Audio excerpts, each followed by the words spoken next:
राम जय राम जय जय राम श्री राम जय राम जय जय राम श्री राम जय राम जय जय राम श्री राम जय राम जय जय राम श्री राम जय राम जय जय राम श्री राम जय राम जय जय राम श्री राम जय राम जय जय राम श्री राम जय राम जय जय राम। आज विश्व पर्यावरण दिवस है जैसा लिखा हुआ है और उसमें लिखा हुआ है कि पेड़ बचाएं, पेड़ लगाएं, जीवन बचाएं। ये उत्तर प्रदेश सरकार का ये विज्ञापन है जिसमें लिखा हुआ है कि एक पेड़ माँ के नाम पर लगाया जाना चाहिए। और पवित्र त्रिवेणी के रूप में 3 पेड़ों का नाम दिए गए हैं जिसमें पीपल, बरगद और नीम का पेड़। उत्तर प्रदेश के माननीय मुख्यमंत्री श्री योगी आदित्यनाथ और देश के यशस्वी प्रधानमंत्री, विश्व के एक अग्रदूत के रूप में और विश्व में एक अपना परचम फैलाने वाले, देश का परचम फैलाने वाले माननीय श्री प्रधानमंत्री नरेंद्र मोदी जी भी साथ साथ विराजमान हैं। और ये एक पेड़ का दृश्य दिखाई पड़ा। उस पेड़ में तरह तरह के सब जीवन का चित्रण है जो आपके सामने दिखाई पड़ा। आइए हम लोग इस पर 2 मिनट चर्चा करते हैं। जब हम लोग ये बात कहते हैं कि वास्तव में वसुधैव कुटुंबकम की भावना अपने जीवन में होनी चाहिए। तो वसुधैव कुटुंबकम किसे कहते हैं? वसुधैव कुटुंबकम उसे कहा जाता है जिसमें सारा संसार हमारा अपना घर है। तो जब सारा संसार अपना घर है तो संसार घर से कार्यक्रम शुरू होना चाहिए। संसार का हर घर जो है हमारा घर है और हमारे घर के अंदर ये पर्यावरण की बात होने जा रही। तो अब विश्व का पर्यावरण है। हम शुरू करते हैं अपने बहुत छोटे से घर से शुरू करते हैं कि भाई पहले घर की बात देखी जाए, फिर पास पड़ोस के बारे में देखा जाए, पार्क की बात देखी जाए, समाज की बात देखी जाए, अन्य जंगलात को देखें और जो पर्यावरण है उनको सबको देखते हुए तब हम अपने देश और देश के बाहर विदेश प्रदेश की बात करें और विश्व की बात करें। बड़ा कठिन काम है। बहुत संक्षेप में मैं बोलूँगा कि वास्तव में वास्तविकता ये है कि हम लोग पर्यावरण के मतलब ही नहीं समझते। जैसे आपने देखा होगा कि मैंने इसको बहुत पहले बताया था कि जैसे एक माँ जो होती है जो दूध में बच्चों को अपने गोद में आंचल में छिपाई रहती है तो क्या करती है?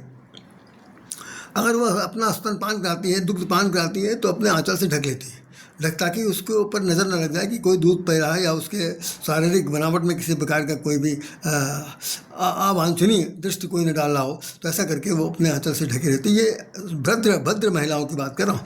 बाकी आधुनिकता के साथ जुड़े हुए जो लोग हैं उनके बारे में मुझे नहीं पता कि वो बोतल से पिलाते हैं, कैसे क्या करते हैं। लेकिन सिर्फ मैं बता रहा हूँ कि अपने बच्चे को, अपने नन्हे बच्चे को कैसे जैसे आंचल में ढकती है, ठीक उसी प्रकार से हमारी जो ये प्रकृति है, ये इस प्रकृति ने हमारे ऊपर एक आवरण डाल रखा है।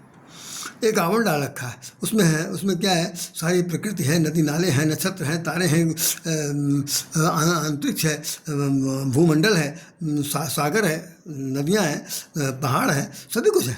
उन सभी से घिरा हुआ ये जो सारा संसार है, उस संसार के अंदर हम लोगों को वो जीवन दान देने के लिए उसमें पर्यावरण, अगर पर्यावरण का संधिच्छेद करें तो पर मैंने दूसरा, आवरण मैंने आवरण, दूसरे के द्वारा, अर्थात जो हमें परिलक्षित नहीं हो रहा, जो मुझसे अदृश्य सत्ता के रूप में है, उसका वरद हस्त, उसका आंचल हमारे सिर पर जो है वो आरक्षण के रूप में विराजमान है। इसीलिए वो पर्यावरण है।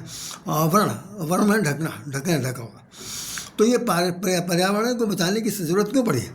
विश्व में हर दिन कोई दिवस मनाया जाता है, आज विश्व की बात की जा रही है। इससे पहले पता नहीं कितने सारे विश्व पर्यावरण दिवस मनाए जा रहे हैं। सच्चाई क्या है? सच्चाई सबसे बड़ी ये है कि हम लोगों को अब जो है अपने सुख के लिए पत्थरीकरण पर उतरा है।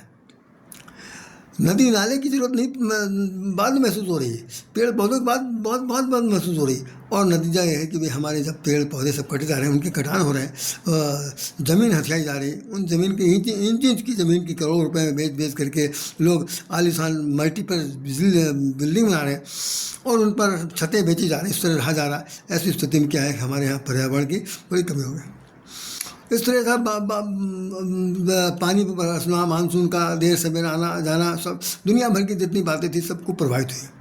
तो सिर्फ सबसे बड़ी बात यह है कि अगर आप रामचरितमानस की चौपाई उठा करके देखें तो कोई ऐसा कांड नहीं जिसके अंदर पर्यावरण का चित्रण हो गया, कोई ऐसा कांड नहीं। मैंने तो जीवन भर पढ़ा, मैं बता सकता हूँ कि जिस प्रसंग की चर्चा करते हैं उसके अंदर प्राकृतिक सौंदर्य की वर्णन होता है। जैसे एक लाइन में बोल दूँ, बन कुसमित घिर गन मनियारा, बन कुसमित घिर गन मनियारा, चलई स्रवत सरितामृत धारा। बन कुसमित, जंगलात जितने भी हैं वो कुसुम फूलों से भरे पड़े हैं। आसान है? जंगल में फूल, जंगल में मंगल आसान है? बहुत मुश्किल। तो गोस्वामी जी कह रहे हैं कि बन कुसमित गिर, गिर मैंने पहाड़, बन गिर बन आरा, चल ही स्रवत सरितामृत धारा। और उनके उन पहाड़ों के बीच से जो नदियाँ धीरे धीरे कलकल करती हुई बह रही हैं, उनके बहने के तरीका, उनका सौंदर्य स्वरूप देख करके हृदय आह्लादित होता। ऐसे बहुत सारे दृश्य हैं, बहुत से दोस्त। हम कहाँ कहाँ तक वर्णन करेंगे, सो संक्षेप में मुझे बताना है तो मैं सिर्फ इतना बताना चाहता हूँ कि जो 3 पेड़ का नाम यहाँ पर हमारे माननीय प्रधानमंत्री और मुख्यमंत्री ने लिया है कि पीपल के पेड़, बरगद का पेड़ और नीम का पेड़, ये तीनों पेड़ जो है पेटेंट हो चुके हैं। पीपल के पेड़ के अंदर ब्रह्म का निवास है, ये आध्यात्मिक भाषा में बोल रहा हूँ, ब्रह्म का निवास है। और बरगद के पेड़ में 3 देवताओं का निवास है। जड़ उसके जड़ में ब्रह्मा है, तने में जो है भगवान विष्णु है, और जो शाखाएं हैं, पत्तियां हैं, उनमें भगवान शंकर हैं। ये बरगद में है। और नीम के पेड़ के अंदर देवी का निवास है। तो इन तीनों पेड़ों की बड़ी आवश्यकता है। ये तीनों जो हैं वो औषधि के रूप में काम आते हैं। और पीपल के पेड़ में ऑक्सीजन की अत्यधिक मात्रा होती है। बरगद के पेड़ जो है वो हज़ारों साल तक जीवित रहता है और एक प्रकार के चिरंजीव बनाने की परिकल्पना को साकार रूप देने के लिए बरगद के पेड़ को सबसे ज़्यादा महत्वपूर्ण दिया गया। और नीम के पेड़ में चूँकि देवी का निवास है, इसलिए देवी का अवतरण होता है इसमें, ऐसा माना जाता है। तो इन तीनों पेड़ों को नाम लिया गया। अब हम वो बात को बताना चाहते हैं कि भगवान रामचंद्र जी जब जंगल जाने के लिए जाने लगे, बहुत जल्दी ख़त्म कर रहा हूँ, जब जंगल जाने लगे तो उन्होंने सब जगह छोड़ करके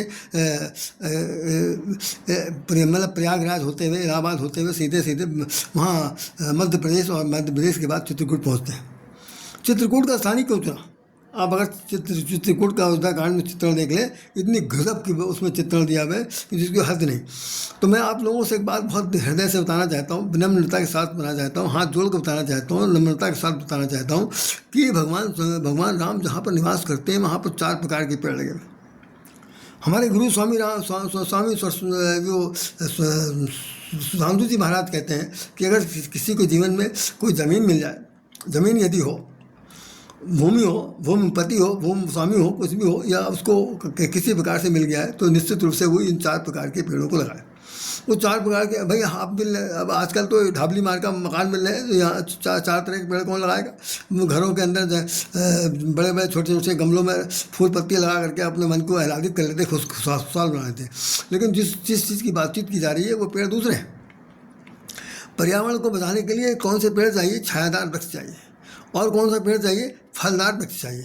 कि अगर पथिक उस रास्ते से जा रहा, सघन कुंज छाया सुखद बहबा मंद समीर, अगर इतने सघन कुंज है, छाया सुखद है कि अगर कोई आदमी कहीं रास्ते से चल करके आ रहा, थका मांदा है, तो उसके जड़ के नीचे तलहटी में बैठ करके थोड़ी देर ठंडी ठंडी हवाओं का सुख ले सकता। लेकिन अब कुछ न सघन कुंज है, न वन है, न पेड़ है, बड़े बड़े दूर दूर आपको पानी पीने को मिलेगा नहीं, पेड़ पहाड़ के तो छोड़ दीजिए। तो ये क्या है, हमारी जो आधुनिकता है, आधुनिक सभ्यता ने हमारे आपके जीवन को बिल्कुल कहना नहीं चाहिए, जितने विकास की बात की है उससे ज़्यादा अधोगति की तरफ चला गया।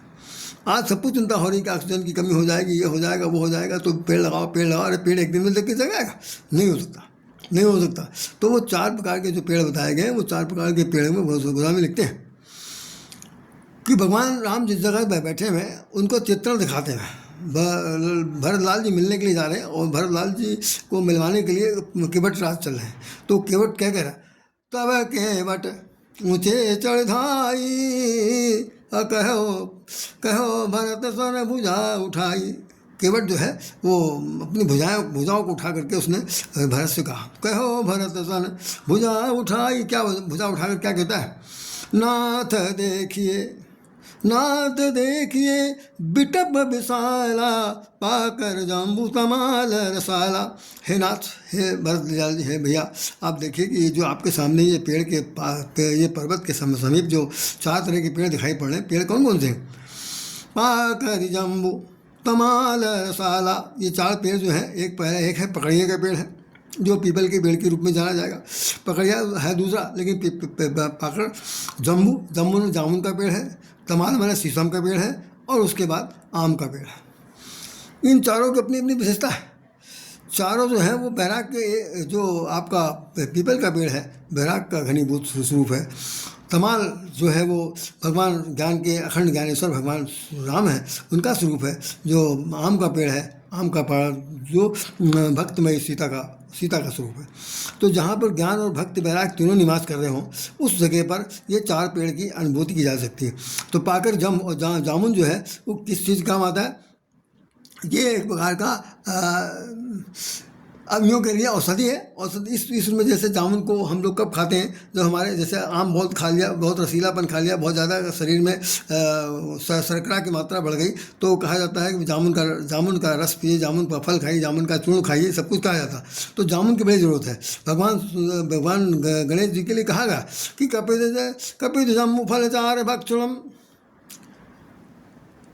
तो वो गणेश जी आपने एक हाथ में लड्डू लिए हुए, लड्डू बड़े शौकीन है, लड्डू खाते हैं, दूसरे बार उसका लड्डू का काट जो है, मिठास का जो काट है, उसके लिए जाम्बू फल चार भक्षणम, और जामुन के फल को वो भक्षण करते हैं कि हप से खा लिया और लाओ लड्डू में खा लिया।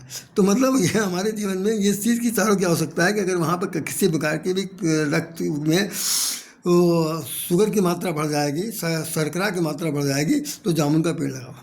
तो औषधि के रूप में भी है, भक्ति के रूप में भी है, ज्ञान के रूप में भी है, बैराग के रूप में भी, सब कुछ है। इन चारों पेड़ों को हमें 4 दिशाओं में लगाना है। जिनके पास पेड़ है, तो जिनके पास ज़मीन है, वो ऐसा कर सकते हैं। जिनके पास ज़मीन नहीं है, उनके लिए गुरु जी का एक संदेश है। वो ये कहते हैं कि जिनको जगह मिल जाए, किसी के पास ज़मीन हो, तो अगर उससे वो परमिशन ले ले भूमि स्वामी से, तो वहाँ पर कोई एक पेड़ लगा दे। पेड़ लगाने के बाद वो अपना उसकी सिंचाई करता रहे, तो कुछ ना कुछ हो जाएगा। एक हमने किसी के द्वारा शायरी पढ़ी थी, अब तो मैं आरी शायरी जानता नहीं, उसमें उन्होंने लिखा था कि भाई मैं चाहता हूँ कि कोई एक पेड़ ऐसा लगाया जाए कि पेड़ हमारे घर में लगे और फल पड़ोसी के घर में गिरे। बड़ा कठिन काम है। आज की तारीख में कोई आदमी एक दूसरे को एक टुकड़ा देना नहीं चाहता। आपके घर में चूल्हा जला कि नहीं जला, ये पूछने वाला कुशल क्षेम कोई है नहीं। एक समय गुजरा, हम लोग बचपन में थे तो पड़ोसी में से हम लोगों से पूछते थे, को भाई ठीक ठाक है, ठीक ठाक है, किसी तरह कोई कमी हो बताना, मतलब किसी तरह कमी हो बताना, मतलब अन्न जल धन दौलत से किसी प्रकार की कोई कमी हो बताना। आज की तारीख में क्या, सब धन्ना सेठ है, सब अच्छे पड़े घूम रहे हैं, कोई किसी को पूछने वाला नहीं, कोई किसी को पूछने वाला नहीं। तो ऐसी स्थिति में हमें अपनत्व को पाने के लिए, ममत्व को पाने के लिए, वैराग को पाने के लिए, अपने शरीर को स्वस्थ बनाने के लिए इन सब पेड़ों की आवश्यकता है। तो हमें पेड़ कौन सा लगाना है? छायादार लगाना है, फलदायी लगाना है, और वो सबके काम आ सके। पूरे विश्व की बात हो रही है, विश्व तक हम लोग जा ही नहीं पाएंगे। अपने घर से निकलते बहुत औरों घरों में जगह नहीं है कि वो पेड़ कहाँ लगाएंगे। तो जिन लोगों को जगह मिल जाए वो लगाएं। घरों में फूल पत्ती क्यारी लगाने से वो इसका उद्देश्य पूरा बिल्कुल नहीं होगा। कड़वा सच बोल रहा हूँ, कोई उद्देश्य पूरा होने वाला नहीं है। वो हर सीजन में पेड़ लगाइए, हर सीजन में फूल लगाइए, हर सीजन में हंस लीजिए और मौज मस्ती मान लीजिए। पेड़ तो वही लगाना चाहिए जिसमें, तो उसमें एक कहा जाता है कि चलिए, तो चलते समय आप जब सुबह उठ के स्नान ध्यान के लिए जा रहे हों या टहलने के लिए निकल रहे हों, तो जो पेड़ आपने लगाया है उसमें 1 लोटा पानी डालते हुए तब आगे बढ़िए, या दूध लेने जा रहे हो तो मग्गे से पानी उसमें डाल के तब आगे बढ़िए। मतलब आप उस पेड़ की रखवाली करिए, आप उसके संरक्षक बनवाइए। तो आज जैसे लिखा है कि एक पेड़ माँ के नाम। आज एक सज्जन का एक वीडियो मेरे पास आया था, उसमें उन्होंने लिखा है कि